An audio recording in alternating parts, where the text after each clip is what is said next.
एक मुलाकात ऐसी शख्सियतों के साथ जिन्होंने दिया है अपने जीवन को एक नया मुकाम। रूबरू कराएंगे ऐसी कुछ हस्तियों के साथ एक खास शख्सियत के साथ मुलाकात जयदेव पटेल के साथ नंबर 1 इंडिया न्यूज पर। नमस्कार व्यूअर्स, मैं हूं जयदेव पटेल और आप देख रहे हैं नंबर 1 इंडिया न्यूज। आपका एक बार फिर स्वागत है एक खास शख्सियत के साथ मुलाकात प्रोग्राम में। आज हमारे साथ खास मेहमान है राजस्थान हाईकोर्ट के पूर्व न्यायाधीश जस्टिस पानाचंद जैन। जस्टिस पानाचंद जी, आपका बहुत बहुत स्वागत है आज हमारे प्रोग्राम में। Thank you very. Justice Panachand ji, आपसे हमारा पहला सवाल है कि प्रयागराज में जो आरोपी पत्थरबाजी के पूरे मामले में जो आरोपी है जावेद, उसके घर पर बुलडोजर चलने के मामले पर आपकी क्या राय है? इंडिविजुअली तो अपन इसको कंसिडर नहीं कर सकते, लेकिन सामूहिक रूप से पत्थरबाजी हुई है, उसके पीछे जाना। और जो प्रश्न अभी चल रहा है ये है कि इनके खिलाफ की कार्रवाई की जा रही है कि मकान तोड़ने की, उसको कब्जा करने की, उसको रेस्ट ऑफ द ग्राउंड करने की। उसके संबंध में क्या कानून, ये निर्विवाद है कि जहाँ दलवेद का सवाल है, इनके वीडियोस हैं, ये हैं, सब चीजें मौजूद हैं जिससे इनकी प्रेजेंस जो है वहां पर। अब ये जो कानून है, इस कानून को हमें कई तरह से देखना। साधारण कानून तो ये है कि भाई किसी का भी मकान आप नहीं तोड़ सकते जब तक आपको कानून में तोड़ने का अधिकार नहीं है। कानून में तोड़ने का अधिकार भी हो, ड्यू प्रोसेस होना चाहिए, संविधान के अनुसार होना चाहिए, नेचुरल जस्टिस के खिलाफ नेचुरल जस्टिस के अनुसार होना चाहिए। कोई उसको सुनवाई का मौका दिया, हियरिंग का मौका दिया, उसको सबूत पेश करने का मौका दिया। तो ये सारी बातें जो ऑर्डिनरी बेसिस हैं इसमें। फिर यहाँ पर भी जो क्लासिफिकेशन हमें करना पड़ेगा कि 3 तरह की बातें। एक तो जो है पब्लिक प्रीमिसेस एक्ट है, ये सारी स्टेट्स में पब्लिक प्रीमिसेस एक्ट है, और सेंटर का भी है कि पब्लिक की जो जगह है उस पर कोई कब्जा नहीं कर सकता। यहाँ पब्लिक की जमीन का तो कोई सवाल नहीं है, इसलिए पब्लिक प्रीमिसेस इविक्शन एक्ट तो इस पर लागू नहीं है। दूसरा है कि म्युनिसिपल एक्ट या डेवलपमेंट एक्ट, जैसे राजस्थान में जब डेवलपमेंट अथॉरिटी है, इसी तरह से यूपी में भी जो है एक डेवलपमेंट अथॉरिटी 1972 का एक कानून। उसमें ये प्रोविजन है कि अगर कोई आदमी बिना परमिशन के मकान बनाता है तो उसका मकान तोड़ा जा सकता है। अब देखिए, इसको समझना पड़ेगा कि इस आदमी ने जो मकान था बिना परमिशन के बनाया था, और इसे जो है खाली करने का भी दिया। तो ये कानून की मर्यादा को जिन्होंने पालना करी। तो एक तीसरा कानून और है कि भाई जो है आप, अभी एक और चीज जिसके साथ मैं कहूँगा जिससे समझने में आसानी होगी कि हिंदुस्तान के जो है कम से कम 20 सुप्रीम कोर्ट के जजेस और कई वकील, इन्होंने मिलकर जो है एक पिटीशन सुप्रीम कोर्ट में पेश की है। कहा है कि जो कर रहे हैं ये बड़ा भयंकर है, ये बड़ा खराब है, ये कॉन्स्टिट्यूशनल के खिलाफ है, और ये जो भी कार्रवाई कर रही है नेचुरल जस्टिस के खिलाफ है। ये एक प्रकार से टेरर फैलाया जा रहा है। कि इस प्रकार की बात करके उन्होंने सुप्रीम कोर्ट को लिखा है कि साहब आप जो है सू मोटो, मतलब हम तो आपको सूचना दे रहे हैं और आप सू मोटो जो है इसका संज्ञान लें। एक जो है इनका जो मुस्लिम्स का जो वह है एक मंच है, उसने भी जो है सुप्रीम कोर्ट में पेश की है कि सब क्लोजिंग करते हैं, ये सब गलत है, ये बड़ा अपमानजनक है, ये बड़ा इसको है, ये बिना किसी कानून प्रक्रिया के कर रहे हैं, संविधान के भी खिलाफ है, इसके भी। तो इनका अब इस संबंध में जो है कौन सा कानून था? तो गैंगस्टर गैंग जो गैंग से है, गैंगस्टर एक्ट जो है वह है। इस एक्ट में ये प्रोविजन है कि अगर कोई आदमी इस प्रकार की गतिविधियां करता है जो पब्लिक ऑर्डर को डिस्टर्ब कर सकती है। देखिएगा, इसमें हम ये देखेंगे कि जनरल पब्लिक ऑर्डर और पब्लिक पीस। पब्लिक पीस का तो मतलब है 144 लग। अब पब्लिक ऑर्डर जो है कॉन्स्टिट्यूशन में है कि जिससे देश का एकता को, अखंडता को, या देश के सुरक्षा को खतरा पैदा हो, या ऐसा हो कि जिससे जो है लड़ाई झगड़ा होने की हो, आपस में जो है दंगा हो जाए, इस प्रकार की स्थिति पैदा हो जाए। तो उन स्थिति में जो है ये कानून लागू। गैंगस्टर है, अब गैंगस्टर कौन है? कोई भी आदमी जो इस प्रकार के करता है, प्रिपरेशन करता है, तो इन लोगों के खिलाफ जो है जितने भी लोग हैं लगभग 300 अरेस्ट हुए हैं। इन लोगों के खिलाफ जो है ये बनाया गया है कि भाई इन लोगों ने पहले से ही निश्चित कर लिया था कि जुम्मे के दिन जो है ये जो है जुम्मे की नमाज के समय ये कर, तो और ये उसी समय हुआ। मकानों पे जो है पत्थर इकट्ठे कर लिए गए। तो ये जो है इस कानून के तहत आ सकता है। अब इस कानून में क्या दिया है उन्होंने? इस कानून में यदि किसी आदमी ने अपना मकान बिना किसी परमिशन के बनाया है और उसको जो है इस प्रकार की गतिविधियों में काम में लिया गया है, तो डिस्ट्रिक्ट मजिस्ट्रेट को यह अधिकार दिया है कि डिस्ट्रिक्ट मजिस्ट्रेट इनको नोटिस देकर इनसे पूछ के डिस्ट्रिक्ट मजिस्ट्रेट जो है इनको नोटिस देकर उस मकान को टेस्ट टू द ग्राउंड पे मकान को दिया जा सकता है। उसको इन्होंने बुलडोजिंग कह दिया है। जी जस्टिस पानाचंद जी, मैं आपकी बात को थोड़ा सा और आसान तरीके से आगे ले जाता हूँ कि जो नोटिस जो दिया गया है वो इनको दिया गया 10 मई को अथॉरिटी की तरफ से, उन्हें नोटिस, और फिर 24 मई को उनकी जो पेशी होनी थी जिसमें वो नहीं आए। उसके बाद दिनांक 25 मई को भवन ध्वस्तीकरण हेतु आदेश दिया गया। ये सब कुछ मई के महीने में हुआ और 10 मई से 25 मई के बीच में सारा मसला हुआ। इसके बावजूद आपको ऐसा क्यों लगता है कि उनको वक्त नहीं दिया गया? देखिएगा, ये कहा गया है सभी ने, जो जजेस की भी जो पिटीशन पेश हुई है, जो अखबार में आज आई भी है, राजदूत में भी है, टाइम्स ऑफ इंडिया में भी है, सारा पिटीशन को किया है। इसमें भी इस बात को लिया है कि इनको सुनवाई का मौका नहीं। तो 300 राज्यों के केसेस सब अलग अलग होंगे। इस पर्टिकुलर केस में कई लोगों को, जैसा आपने कहा, ये बात ठीक है, इनको नोटिस दिया गया। वो ये कहते हैं कि सब प्रीडेट पोस्ट डेटेड किया था, प्रीडेट करके दिया, कोई क्या कहता है, कोई क्या कहता है, सब अलग अलग है।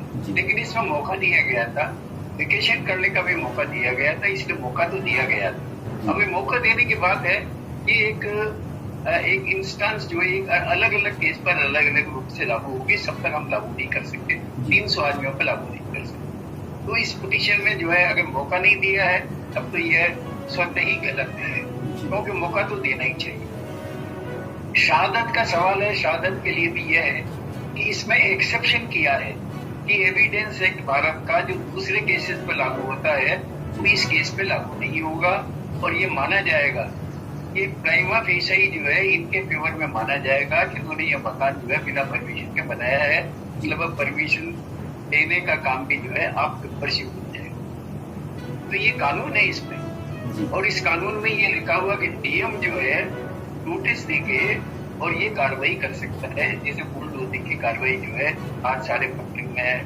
टीवी में, सब जगह आ रहा है, तो उसको बुलडोजिंग कहते हैं। बुलडोजिंग शब्द उसमें नहीं है, उसमें तो ये शब्द है कि ये है या नहीं। दूसरा ये है कि जो यूपी डेवलपमेंट एक्ट है उसमें भी है, अगर कोई आदमी बिना परमिशन के मकान बनाता है तो तोड़ने का अधिकार जो है दफा 27 है उसके दिया होगा। तो ये अधिकार तो है। अब सवाल जो इसमें डिस्प्यूट जो पैदा होगा वही यही है, अलग अलग केसेस में कि क्या इनको सुनवाई का पूरा अवसर दिया गया है। आधारभूत कानून तो है, अब वो आधारभूत कानून जो है वो संविधान के प्रावधानों के खिलाफ है या नहीं है, ये हमें जरूर देखना पड़ेगा। लेकिन प्राइमा फेसिया जो है ये ऐसा नहीं है। पेनल्टी देने का जो अधिकार है, पेनल्टी में जो है कई प्रकार की पेनल्टी हो सकते हैं, मकान तोड़ना भी एक पेनल्टी जी। तो मकान उन्होंने तोड़ा इसलिए कि भाई जो है ये मकान जो है ऐसा मकान नहीं तोड़ा है कि जिसमें उसको उसने उसका मकान हुआ उसी की जमीन पर उसने बनाया, ऐसा मकान नहीं है। ऐसे मकानों को चिन्हित किया है कि जितने थे उन्होंने जो है मकान बिना परमिशन के बनाए।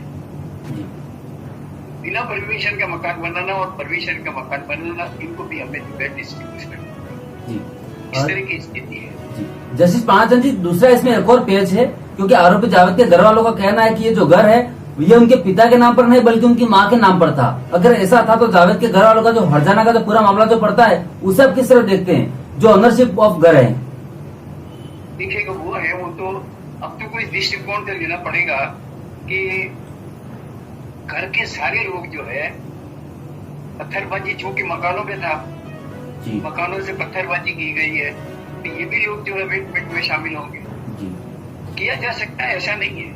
कानून के द्वारा जो है इसकी पूर्ति की जा सकती है। प्रश्न जो है वो यही है, लीगली क्या ये कानून है जो ये 1986 का कानून है, Uttar Pradesh gangster and anti social activities act 1986, और इसकी दफा 14 है, और दफा 14(1) में ए में लिखा हुआ है, और ये जो है अगर ये बिना परमिशन के डिस्ट्रिक्ट मजिस्ट्रेट करता है, साधारण रूप से वो लेके कोर्ट में होता है, लेकिन इस पर्टिकुलर केस में एडमिनिस्ट्रेशन को पावर दी है, इसमें कोर्ट को पावर नहीं है। और जो कोर्ट काम करेगी, जो कोर्ट इसकी सुनवाई करेगी, वो स्पेशल कोर्ट है।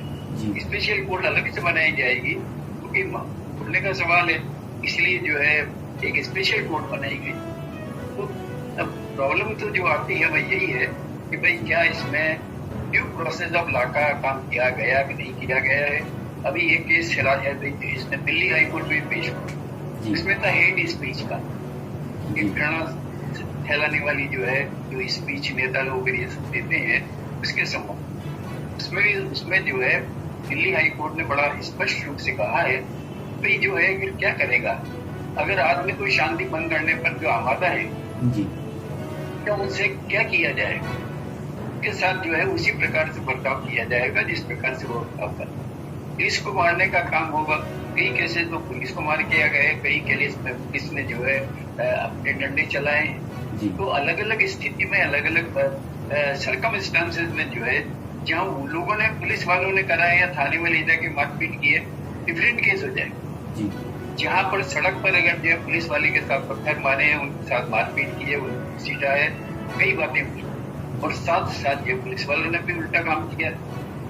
तो ये जो प्रश्न है ये बड़े तथ्यात्मक रूप से जो है हम इनको जब तक देखेंगे अलग अलग केस को, तब तक हम किसी निष्कर्ष पर नहीं पहुंच सकते। जी जैसे अच्छा है ये जी जैसे पांचन जी आप समझ वैलिडिटी है जी जी इसको अलग स्थापित करेंगे। जी जी जैसे पांचन जी आपसे मेरा क्लोजिंग क्वेश्चन है कि आखिर में अगर हम देखें तो ये ट्रेंड चल पड़ा है, चाहे मध्य प्रदेश हो, उत्तर प्रदेश में तो खैर इसकी शुरुआत ही हुई है। अगर इस तरह के मामले आते हैं तो फिर बुलडोजर चलता है। अगर ये गैर कानूनी है जैसा कि सब लोग कह रहे हैं, आपका भी थोड़ा जैसे इस मामले में मानना है, तो इसको रोकने के लिए क्या हो सकता है, किस तरह कदम उठाया जा सकता है, आप इसको किस तरह से देखते हैं? एक पूरे जो नेशनल सिनेरियो है, एक बड़ा सवाल मैं आपसे पूछ रहा हूँ। देखिएगा यहाँ कानून को ये 86 में आया और ये घटनाएं तो हो रही हैं, किसी ने अभी तक इसकी कॉन्स्टिट्यूशनल वैलिडिटी को चैलेंज दी। जो मुस्लिम जो जमात है इसकी तरफ से भी जो है एक पिटीशन पेश की है, उसमें भी इस कानून को नहीं चैलेंज किया। जब तक कानून को चैलेंज नहीं किया जाएगा तब तक कानून तो ही रहेगा। तो ये कानून तो यही रहेगा, इसमें क्लियर पोजीशन है। देखेगा if the district magistrate has reason to believe that any property, whether movable or immovable, in possession of any person has been acquired by the gangster or as a result of the commission of an offence liable under this act, he may order attachment of such property, whether or not cognizance of case has been taken. Not resist anything, the property may be taken. ये सारा जो है demolition की बात तो इसमें कही गई है जी, इसको तोड़ सकते हैं। इसमें अमेंडमेंट भी हुआ है तो इसके तहत तोड़ सकते हैं। तो प्राइमा फेसी केस को जब तक चैलेंज नहीं करें, किसी ने चैलेंज नहीं किया, चाहे ये कितनी कई पिटीशन पेश हुई है सुप्रीम कोर्ट में, वहां पर भी नहीं किया है, इलाहाबाद में भी नहीं किया है, किसी और जगह भी नहीं किया है, ये कहीं किसी ने चैलेंज। केवल एक जो साधारण रूप से होते हैं जिनके प्रक्रिया है तो अपन ने जो है उसमें लिख किया है कि भाई ये तो मेरे जीने का अधिकार का सवाल था, आर्टिकल 51 है, आर्टिकल 14 है, इसके आधार पर बातें कही है। अगर भाई इसकी कॉन्स्टिट्यूशनल वैलिडिटी को किसी ने भी अभी तक चैलेंज नहीं, कानून तो है जी। जो सुप्रीम कोर्ट के जजेस ने कहा है वो बिल्कुल सही बात कही है, उससे मैं भी भिन्नता नहीं रखता हूँ उसके साथ। उन्होंने कहा कि भाई ये बिना जो है आदमियों के ऊपर जो है इस प्रकार का काम करता है, इस प्रकार को नोटिस दिए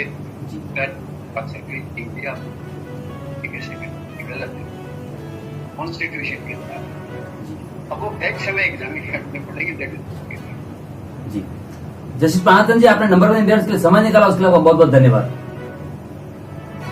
थैंक यू वेरी मच। और बहुत ही अच्छा, ये बहुत ही प्रासंगिक मामला था जिस पर आपने पूछा, और इस पर कई प्रकार की हो सकती है। It requires discussion. तो आपने इसकी शुरुआत करी, मैं आपको बात देना चाहता हूँ।